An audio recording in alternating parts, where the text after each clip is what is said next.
there. Today, I wanted to reflect on the many phases or faces of grief in some ways, because every grief journey that you take is different, because your relationship with the person that you are grieving is different, because who you are at each different phase is different, right? And everybody has their own journey in every journey, every grief moment. For instance, if I recently lost my brother, everyone around who loves him has a different journey than I do. And I have a different journey than any journey I've ever been on before, because I haven't lost a brother before. I haven't lost this brother before, even if I had more than one. He's my only brother. But all of us' journeys are different. And so one of the most important things is to honor where we are, how we feel each day, each moment, and then realize that sometimes you get some choices, and some journeys are harder in different ways. Like each of them has their own aspects, and there's no right or wrong, bad or good.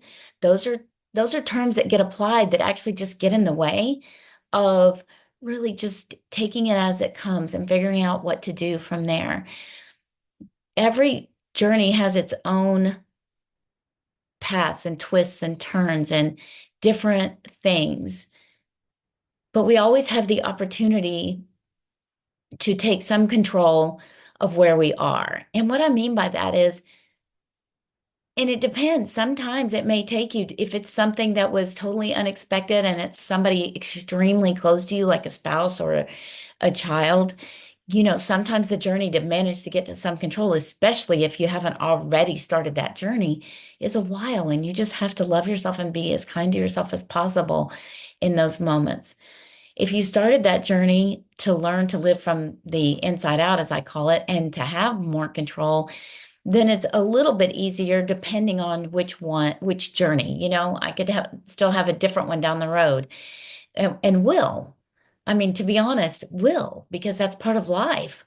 There's When you love people and we don't all leave at the same time, you're going to have grief journeys, different ones. And so the first night after, I found out, I didn't sleep well at all.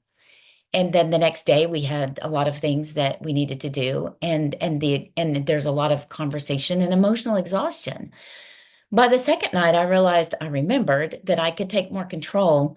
And so when I woke up and couldn't go back to sleep, it did take a while, but I was able to change my thoughts to something that more conducive to being able to go back to sleep. And the reason I could do that is because I already knew it was possible. And so if you've never done that before, you've got to give yourself lots of kindness and grace, and but trust that you can, and begin to start that process. And of course, I have lots of tools for that, because that's how we start to regain some of take our power back and not just let it go everywhere. And there's so many instances in grief where it can, because all of a sudden you'll realize people are saying things that don't feel good to you, but then you have to decide if you're going to own them or you're not going to own them. What do you do to not own them? That's come up for me recently, realizing that there's gossip going around about my brother, and I don't have a clue how it started. But it doesn't really matter. It's like, do I want to own that other people are saying things and try to lash out and try to stop it and try to control something that isn't mine to control? Or do I just want to remember and love him and love our relationship and let people be wherever they're going to be, and know that they're doing the best they can, and just try to be in that space of kindness and love. And sometimes you feel that way out of protection for others, which certainly that's part of it for me. But again, you can't control other human beings. So if I go down that rabbit hole, I take myself out of my own power, and I suffer more grief than is necessary, because I'm grieving about and being angry about and being upset about things I have no control over. None, none.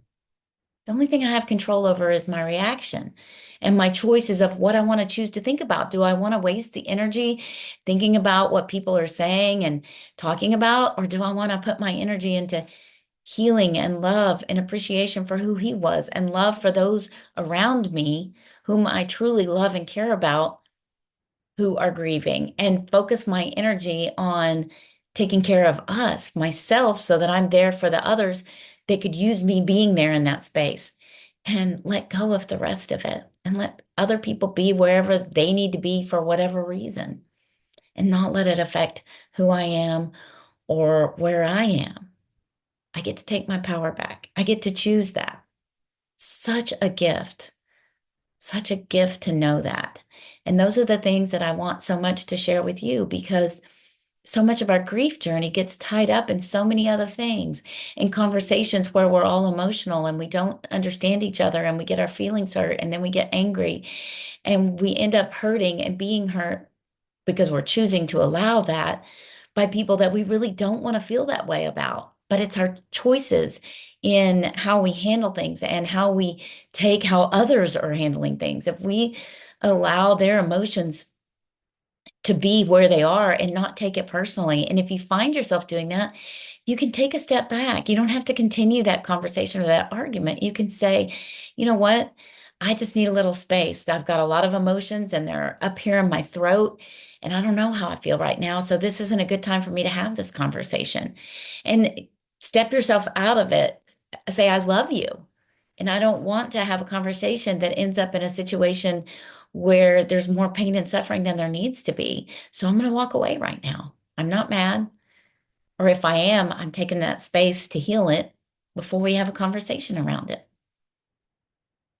You can give that gift to yourself because it is a gift to yourself because it's not fun to get yourself in a situation where you say things that really you shouldn't have said. And now you have to go back and apologize. And if you feel like they said things they shouldn't say and you haven't found a way to heal through that, you don't feel good then when you're giving an apology. And the whole thing just gets messier and messier. And it's a lot easier to just say, I'm not going to participate right now. I need to get myself in a space where I can have a handle on my emotions and stay in my awareness of how much you mean to me so that I can have a conversation. And sometimes with some people that you love who are highly emotional and not used to living from the inside out, this may take multiple times. This may take multiple times, but it's worth it to not play the game they're playing, to get yourself into a place of being accountable for you, 100% accountable for you and 0% accountable for their choices, but accountable for what you reflect back based on their choices. And so that's my gift to you today. Happy to expand on it. You can always ask more questions and we can go from there. But it's a journey, and there's so much of it can be beautiful. In other words, opportunities to grow your relationships with the other people around you love. If you are really care about being in the space to do so, loving them where they are, loving yourself where you are, being kind to yourself as well as them, thinking about what you're going to say or how you're feeling. And when you're not feeling the way you want to feel, acknowledge it and then decide what you're going to do about it. And when you reflect back something and then you think, maybe that wasn't in the best place when that's what I said, own it. And then figure out how you're going to heal that in a way that just takes responsibility for you and not for them. And choose to live so much more in the space of who you are and who you want to be and how much you really do love the people around you, regardless of where they are. And so you want to love them right where they are. Thank you.